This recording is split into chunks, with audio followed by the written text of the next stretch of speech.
እስኪ አንድ ጥያቄ ልጠይቃችሁ። ትናንትና $1 እና ዛሬ ላይ ያለው $1 ምን ያህል ዋጋ ልዩነት አለው? ከትላንትና የዛሬው ዋጋ ተቀይሯል አይደል? ነገር ግን ይህ ዋጋ የሚንቀሳቀስበት ምክንያት ምንድን ነው ብላችሁ ታስባላችሁ? ሰው ነው? መንግስት ነው? ባንክ ነው? ወይስ ሌላ ነገር? እኔ ፎሬክስ መማር ስጀምር በጣም ግራ ተጋብቼ የነበርኩት በዚህ ነገር ላይ ነው። ነገር ግን ስማር በጣም የሚያስደነግጥ ነገር ነበር የተረዳሁት እና ያ ደግሞ ወደ እናንተ መድረስ አለበት ብዬ ስላሰብ ዛሬ መጥቻለሁ ማለት ነው። ዛሬ ያንን አብረን ለምን እንደሆነ እናያለን።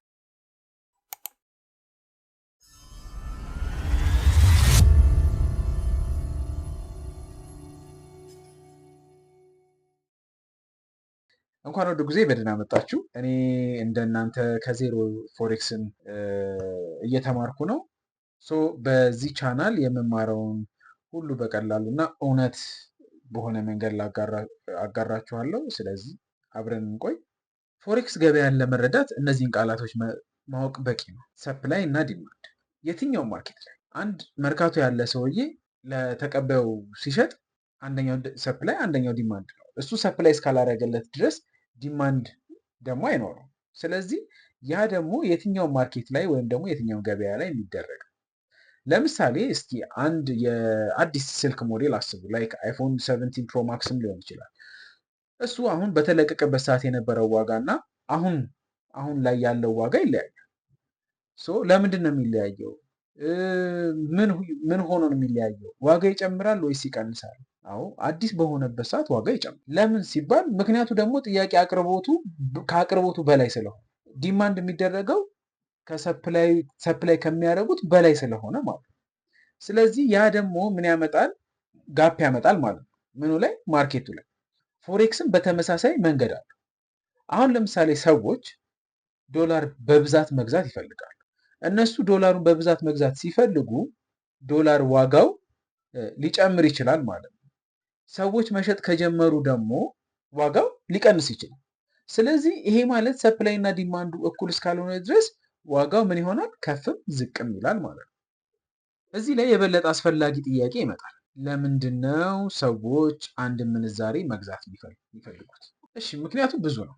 አንደኛ የሀገሪቱ ኢኮኖሚ ጠንካራ ከሆነ፣ ሁለተኛ ኢንተረስት ሬቱ ከፍ ካለ፣ ሶስተኛ የስራ ዕድላቸው ጥሩ ከሆነ፣ አራተኛ ኢንፍሌሽናቸውን መጠን ተቆጣጥረው ከሆነ፣ ፕላስ ደግሞ አንድ የመጨረሻ በሀገሪቱ ላይ ያለው የባለ ሀብቶች እምነት አሪፍ ከሆነ ነው። እነዚህ ነገሮች አንድ ምንዛሬ እንዲጠነክር ወይም ደግሞ ከፍ እንዲል ሊያደርጉት ይችላሉ፣ ወይም ደግሞ ገበያው ላይ ዶሚኔት እንዲያደርግ ያደርጋሉ። ያንን ገንዘብ ስንገዛው ለዛ ነው ፓወር የሚኖረው ማለት ነው። እዚህ ጋር አንድ የምነግራችሁ ነገር አለ። አንድ ምሳሌ እንውሰድ። አሜሪካ የኢንተረስት ሬቷን መጠኑን ከፍ አደረገች ብለን እናስብ። ባለሀብቶች ምን ያደርጋሉ? የመጀመሪያ የሚያደርጉት ነገር ገንዘባችንን አሜሪካ እናስገባ ይላሉ በቀላሉ።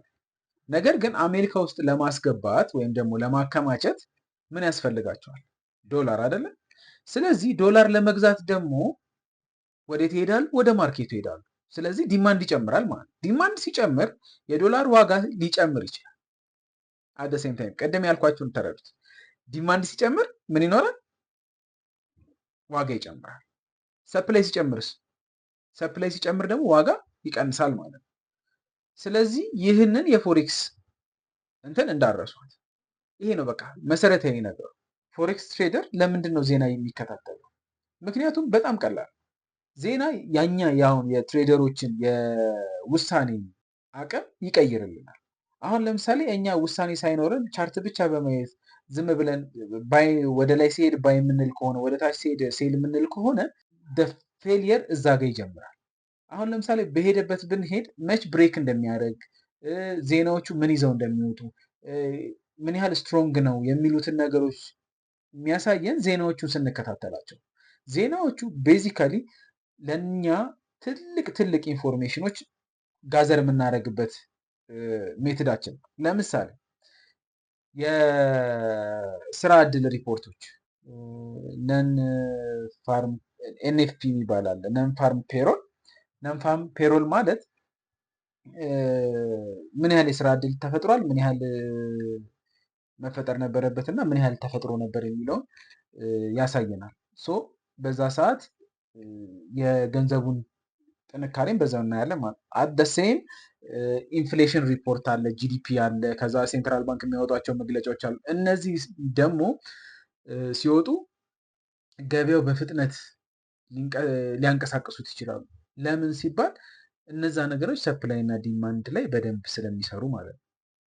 እሺ እውነቱን ልንገራችሁ እና ይህን ቪዲዮ ከማዘጋጀቴ በፊት የከረንሲ ዋጋ በቻርት ላይ ብቻ የሚንቀሳቀስ ይመስለኝ ነበር። አሁን ግን ከእያንዳንዱ እንቅስቃሴ ጀርባ የኢኮኖሚ አለ፣ ውሳኔ አለ፣ ሰዎች አሉ፣ እምነት አለ።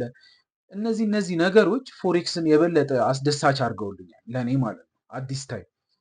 ሶ እነዚህን ነገሮች ደግሞ ምን እናደርጋቸዋለን? በደንብ እየጠለቅን በሄድን ቁጥር እያንዳንዱን ብሬክዳውን እናደርጋለን። ሶ ዛሬ የከረንሲ ዋጋ ለምን እንደሚቀያየር እና መሰረታዊ ሀሳቦችን እዚህ ጋር ከተማርን በሚቀጥለው ቪዲዮችን ደግሞ ፋንዳሜንታል አናሊሲስ ወይም ደግሞ ዜናዎችን እያየን ምን እናደርጋለን የሚሉትን በደንብ እናያለን።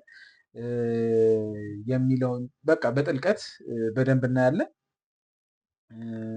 ይህ ቪዲዮ እንግዲህ ጠቃሚ ከሆነ ላይክ አድርጉ፣ ኮሜንትም ጻፉልኝ። ፕላስ ደግሞ ይሄንን ጉዞ አብረን እንድንቀጥል ሰብስክራይብ እያደረጋችሁ ከዜሮ ጀምሮ ወደ ትልቅ ትሬደር በዚህ ትምህርት ብቻ ሳይሆን በተለያዩ ትምህርቶች አሁን አንድ ሾርት ቪዲዮ ፖስት አድርጌያለሁ። እሱን እስቲ እዩት።